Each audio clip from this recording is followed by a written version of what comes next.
రాష్ట్రంలో కూటమి double engine సర్కార్ దూసుకుపోతోందని కూటమి నాయకులు చెప్పడం చాలా విడ్డూరం, హాస్యాస్పదం, అతిశయోక్తి.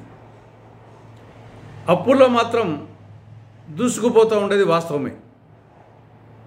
All time record. ఈ ఏడాది కాలంలోనే 1,58,604 కోట్ల రూపాయలు అప్పు చేసింది. ఇది ఆల్ టైమ్ రికార్డ్.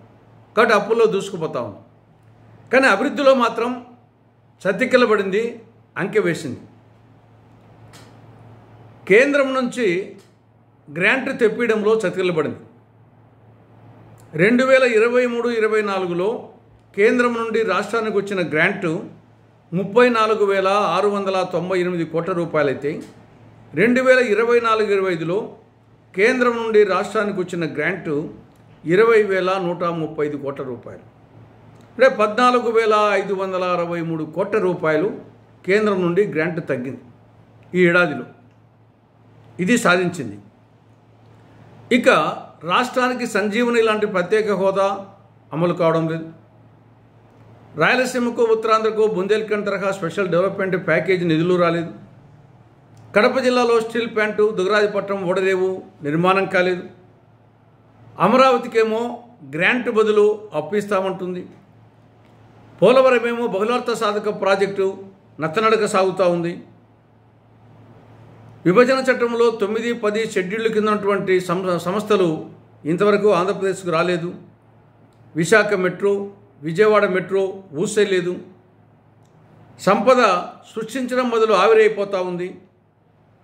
2023-24లో రెవెన్యూ రాబడి 1,73,963 కోట్లయితే 2024-25లో రెవెన్యూ రాబడి 1,68,443 కోట్ల రూపాయలు. అంటే 5,520 కోట్ల రూపాయలు తగ్గింది. అంటే సంపద సృష్టించడం బదులు సంపద ఆవిరైంది. క్యాపిటల్ ఇన్వెస్ట్మెంట్, పెట్టుబడి వ్యయం తగ్గిపోయింది. 2023-24లో 23,589 కోట్ల రూపాయలు క్యాపిటల్ ఇన్వెస్ట్మెంట్ అయితే 24-25లో అది 19,176 కోట్ల రూపాయలే. అంటే 4,415 కోట్ల రూపాయలు తగ్గింది. జిఎస్టీ వసూళ్లు కూడా తగ్గాయి. 2024 ఏప్రిల్-మే మాసాలతో పోలిస్తే 2025 ఏప్రిల్-మే మాసాల్లో జిఎస్టీ వసూళ్లు తగ్గాయి. అంటే ప్రజల కొనుగోలు శక్తి తగ్గింది. రియల్ ఎస్టేటు పాతాళానికి పడిపోయింది.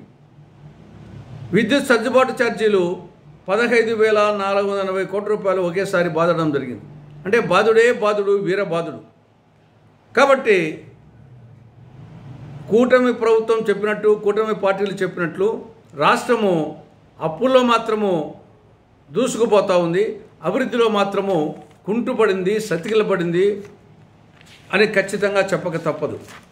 ఇక నిన్న విజయోత్సవ సభలో డిప్యూటీ చీఫ్ మినిస్టర్, జనసేన అధ్యక్షుడు పవన్ కళ్యాణ్ గారు వాడిన మాటలు ఇవి అనుచితం.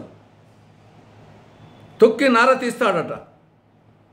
ఏమిటో ఆ నార తీయడం? ఇలాంటి మాటలు గతంలో కూడా మాట్లాడినాడు ఆయన.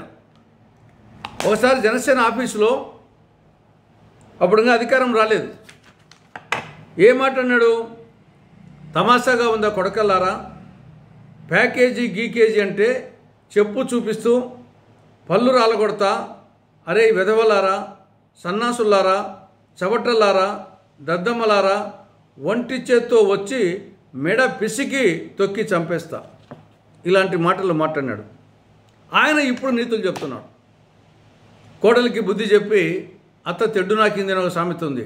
ఆ విధంగా ఆయన ఒదిక్కేమో ప్రత్యర్థులు వచ్చేసి వాళ్ళు ఆ విధంగా మాట్లాడకూడదు అంటూనే ఈయన మాత్రము గతంలో మాట్లాడినాడు, ఇప్పుడు మాట్లాడుతున్నాడు. ఇప్పటికైనా ఆయన మాట తీరు మార్చుకోవాలని కాంగ్రెస్ పార్టీ సూచిస్తూ ఉంది.